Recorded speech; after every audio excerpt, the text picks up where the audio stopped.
হরে কৃষ্ণ। সকলকে জানাই বিনম্র প্রণাম। আজকে আমি মকর সংক্রান্তি বা পৌষ সংক্রান্তির মাহাত্ম্য বলার চেষ্টা করছি। সকলে কৃপা আশীর্বাদ করবেন এবং যদি ভালো লাগে লাইক এবং শেয়ার করবেন, যাতে অন্যরা শ্রবণ করতে পারে, জানতে পারে। হরে কৃষ্ণ।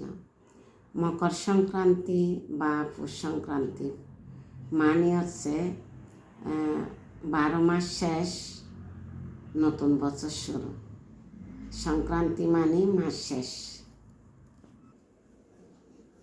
একটা মাস শেষ আরেকটা মাসের সূচনা হয়, সেটাকে বলে পৌষ সংক্রান্তি বা মকর সংক্রান্তি।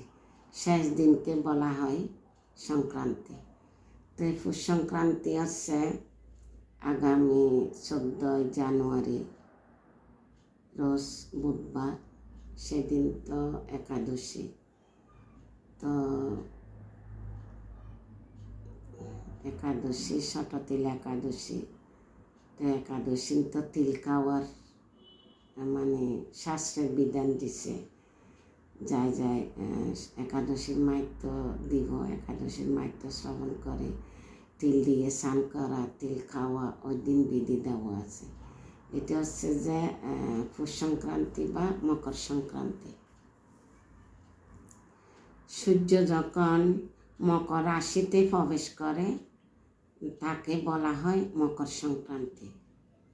উত্তরায়ণ বলা হয় কেন?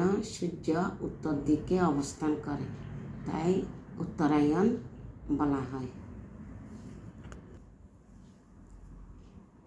সেদিন কি হয়েছিল? অসুর এবং দেবতাদের যুদ্ধ সমাপ্তি হয়েছিল মকর সংক্রান্তির দিনে। মা যশোদা পুত্র সন্তানের জন্য তপস্যা শুরু করেছিলেন মকর সংক্রান্তির দিনে। এই সংক্রান্তির দিনে চৈতন্য মহাপ্রভু সন্ন্যাস নিয়েছিলেন এবং ভীষ্মদেব দেহত্যাগ করেছিলেন। তিনি সরাসরি 58 দিন ছিল, কেননা তখন ছিল দক্ষিণায়ন, স্বর্গের দ্বার বন্ধ ছিল। এই উত্তরায়ণের দিন স্বর্গের দ্বার খোলা থাকবে, তাই এই উত্তরায়ণের দিনে তিনি ইচ্ছাগত দেহ ত্যাগ করে মৃত্যুবরণ করেছিলেন। আরেকটা প্রশ্ন হতে পারে, ভীষ্মদেব ভগবানের পরম ভক্ত ছিল, স্বর্গে কেন গেল? কারণ ভীষ্মদেব অভিশপ্ত ছিলেন। ঋষি বশিষ্ঠ অভিশাপে তিনি স্বর্গ থেকে মধ্যকুলে এসেছিলেন, কিন্তু ওনার স্বীকৃতির ফলে ভগবানের সহচর্য এবং লীলা অংশগ্রহণ করার সুযোগ পেয়েছিলেন। আর মকর সংক্রান্তির দিনে গঙ্গা দেবী আগমন হয়েছিল। ওই দিন গঙ্গাতে স্নান করা অত্যন্ত প্রয়োজন। গঙ্গা দেবী মায়াপুরে এসে থেমে গেছে। ভগীরথ জিজ্ঞাসা করল, আপনি থামছেন কেন?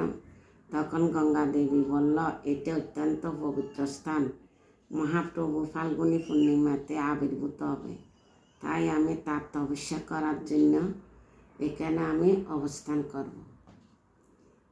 গঙ্গা দেবীকে তো ভগীরথে আহ্বান করে আনছে। প্রথমত গঙ্গা দেবী তপস্যা করে সন্তুষ্ট করছে, তারপর আসার জন্য রাজি হয়েছে।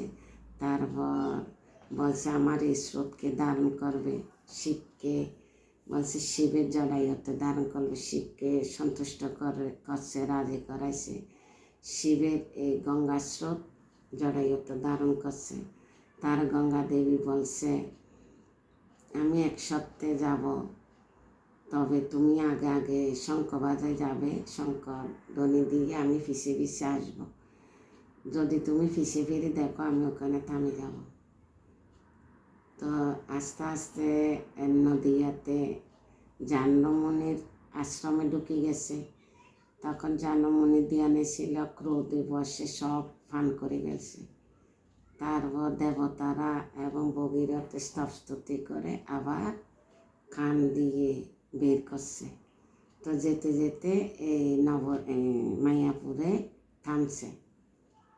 তখন বলছে এখানে থামার কারণ বলছে যে চৈতন্য মহাপ্রভু ফাল্গুনী পূর্ণিমা তিথিতে আবির্ভূত হবে, তাই আমি এখানে অবস্থান করব। তো ওখানে অবস্থান করছে এবং সগর মহারাজের ৬০,০০০ পুত্ররা আগে উদ্ধার হতে পারে নাই, গঙ্গা ছিল না। এই গঙ্গাকে আহ্বান করছে কে? ভগীরথ। ভগীরথ আনার ফলে ৬০,০০০ সগর মহারাজের সন্তানারা উদ্ধার হয়েছে।